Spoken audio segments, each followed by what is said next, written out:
Today, we will be challenging the dominant narrative of materialism and suggest a paradigm where consciousness is the foundation of existence.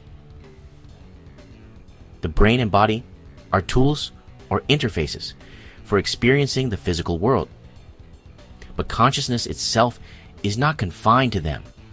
It is potentially infinite, timeless, and fundamental.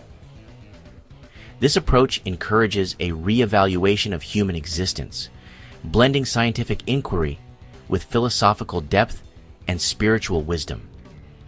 It taps into the soul as a form of consciousness that transcends the limits of material reality. Hey folks, Mike Martins here with the Mike Martins channel. Let us explore beyond the measurable and embrace the mysteries of being. The brain as a receiver of consciousness. Standard neuroscience perspective. In traditional neuroscience, consciousness is often explained as an emergent property of brain activity. This means that the complex interactions of neurons create the subjective experience of awareness and self.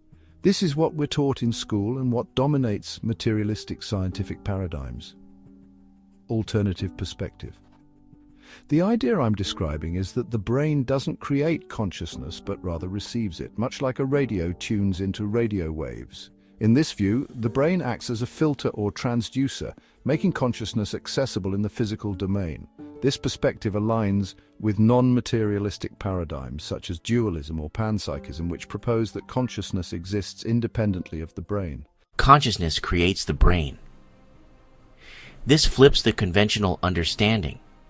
Instead of the brain giving rise to consciousness, consciousness is seen as the fundamental fabric of reality, and the brain is a manifestation of that consciousness in the material world. Theoretical basis.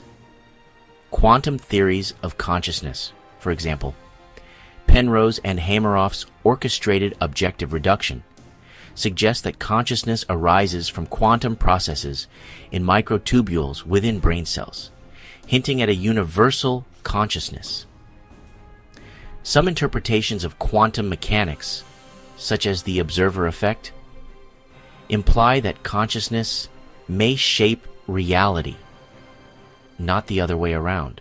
Gaining information across time and space, there are documented phenomena where individuals appear to access information beyond their physical and temporal confines. Remote viewing, a practice studied by the CIA during the Stargate project, where individuals claim to perceive distant or hidden objects using mental faculties alone.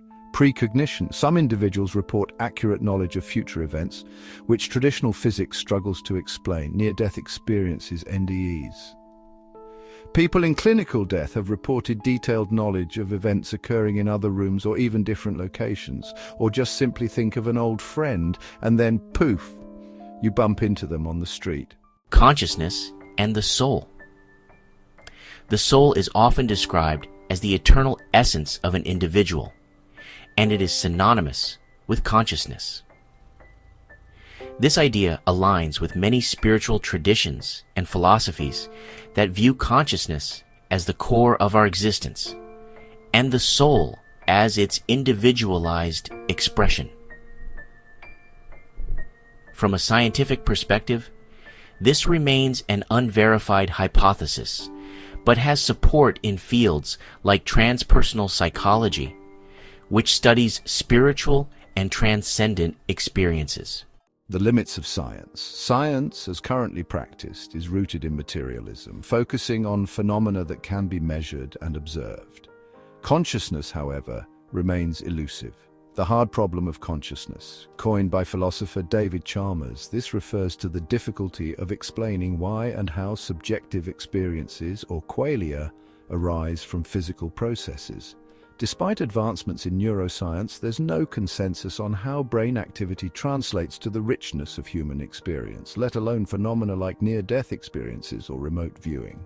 This is a profound and often debated concept in neuroscience, philosophy, and metaphysics. Example to illustrate. Imagine tuning a radio. The music isn't created by the radio. It exists as electromagnetic waves all around us. The radio simply decodes these waves into audible sound. If the radio breaks, the music doesn't cease to exist. It's just inaccessible to that device. Similarly, if the brain is damaged, consciousness may no longer express itself through that body. But this doesn't necessarily mean consciousness has ceased to exist. I really hope you guys enjoyed this video.